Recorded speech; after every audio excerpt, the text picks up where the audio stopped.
the late, great record producer Paul Rothchild had a house in the canyon with the late Fritz Richmond, who was the jug player. Our house is a very, very, very fine house with 2 cats in the yard. Life used to be... Graham Nash found himself in the midst of an extraordinary community of songwriters. But his alliance with David Crosby and Stephen Stills was hampered by a series of contracts binding all 3 to their previous bands. They needed professional help. We knew that we needed a manager. And we thought that we had met one that was intelligent, that we liked, named Elliot Roberts. He was already managing Joni, and we liked him. But we also knew that we were going into the big leagues, and that essentially the big leagues are a shark pool.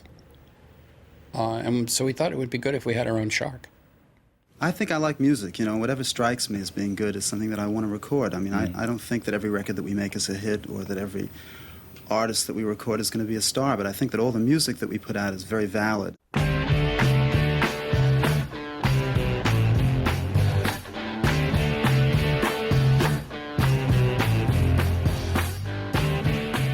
First of all, I had no contracts with my clients. They could all leave at any time. As it happens, none of them ever left.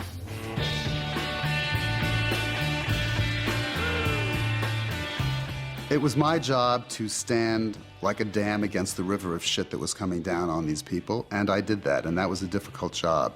And I don't think they had a sense of how difficult it was, but I certainly did. And given how young we were, how inexperienced we were, I think we did a pretty great job.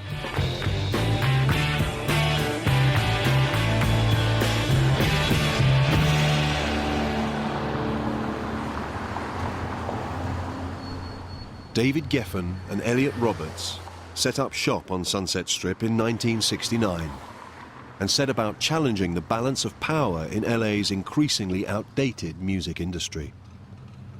Most of the business was still centered in New York. So, you know, we had an advantage over the people who were surfing and, you know, smoking a lot of pot out here. Our metabolisms ran at a much higher speed.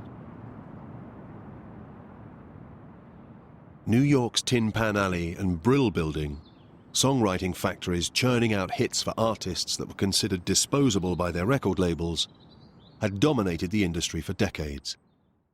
Geffen and Roberts had a different model, in which the artist was the center of the musical world.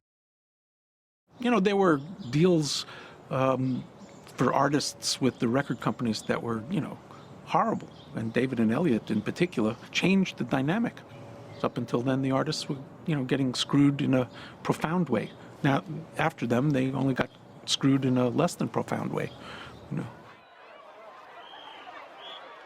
In 1969, David Geffen set about negotiations to release David Crosby, Graham Nash, and Stephen Stills from their previous commitments and allow them to begin work on their eagerly anticipated first album. He's a rapacious businessman. And once you give him, you know, something to work with, he will, you know, tear it up. And he did. Elliot and I were baby doctors helping them deliver their baby, but it was about them. They were genuinely exciting. When you heard them sing, you were blown away.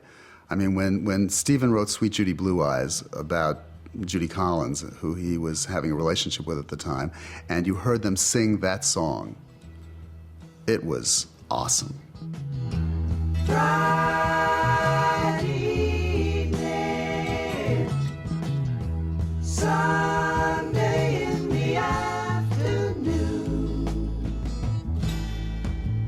What have you got to lose?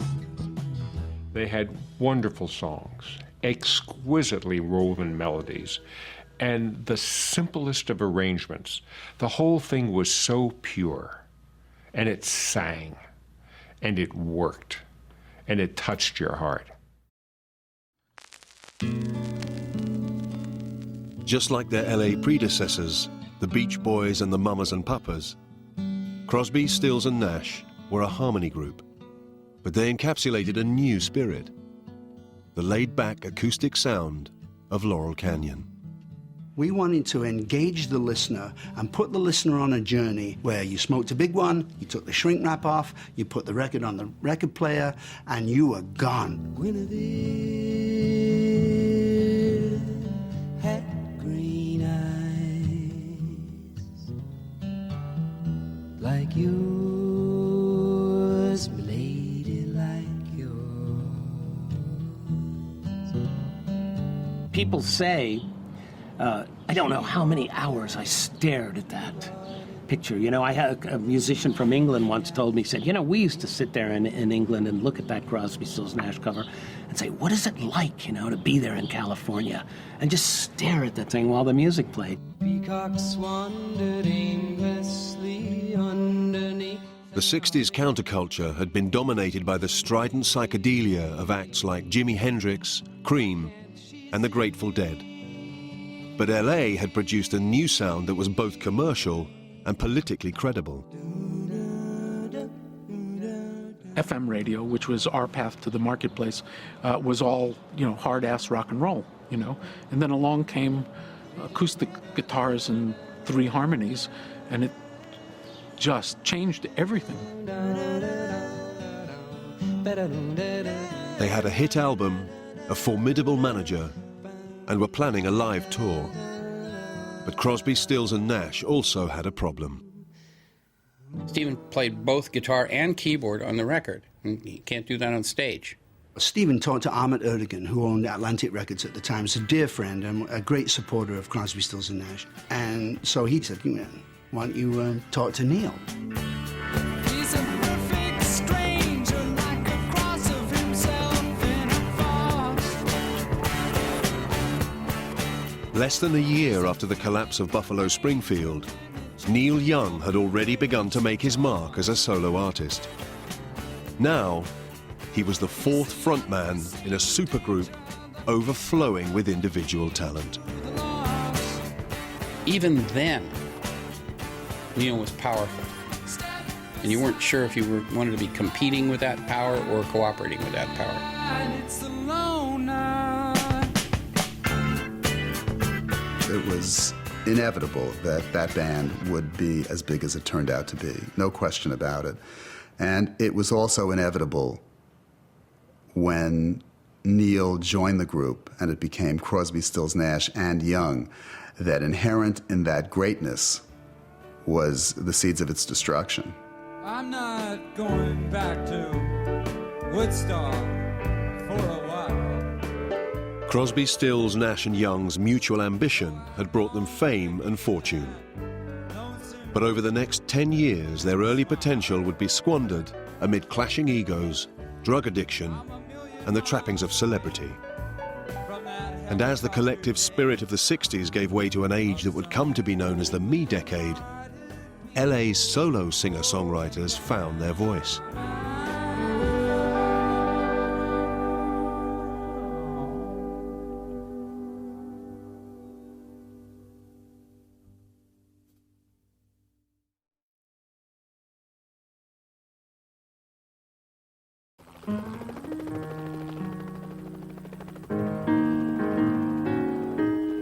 When listening to music, look at the social forces that surrounded it when it came out. Look where it was, what happened that year. In the summer of 1969, there was a genuine feeling that the collective values of the Woodstock generation might change the world. By the end of the year, that optimism would be all but shattered. The assassinations of Martin Luther King and Robert F. Kennedy so shook our world in America. But in '69, Charles Manson visited Los Angeles, and that changed the entirety forever. Well, we live in a trailer at the edge of town. You'd never see us, 'cause we don't come around. The Manson family has become the most notorious of hippie groups. The police said they were a pseudo-religious cult. People who worked on the ranch said they were heavy users of drugs. You know, we went horseback riding out there at that farm. We knew some of the people. It was just terrifying. Among his followers, members of the family, Manson is regarded as a saint. Many called him Jesus. It was the commune gone wrong, wasn't it? Well, I hear that Laurel Canyon is full of famous stars, but I hate them worse than leopards, and I'll kill them in their car. I don't have anything to do with you. I don't have any guilt. I know what I've done, and no man can judge me. I judge me. What have you done, Charlie? This crazed, misguided, drug-driven cultism, Satanism, touched the irrationality of the very thing that sustained flower power, and that was this sense of unbridled optimism and social integration and trust and so forth. And all of that was shattered. It was like the snake that came into the garden.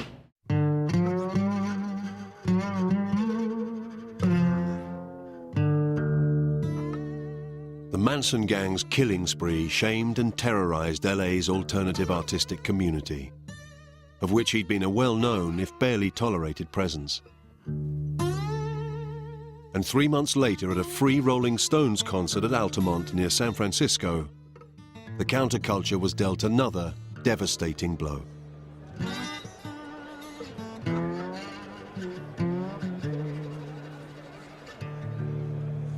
It was crazy, man. The Hells Angels were the security. They were all drinking cheap red wine. You know, they were all loaded on PCP and acid. And it got really ugly. That means everybody just blew out. When you blew out, everybody. Altamont's defining moment was the murder of an audience member called Meredith Hunter by a Hells Angels gang member. People had been killed inside of the stage, you know. While the Stones sing Sympathy for the Devil, everybody went, this is a little not okay. That was death in your own backyard. It happened where people were congregating. It became larger than life. And it all occurred within months of the Woodstock Festival, where everything had bloomed and the sense of real possibility. Suddenly, you were brought up short at Altamont. There was a sense, in a way like the discovery of AIDS, that the party was ending.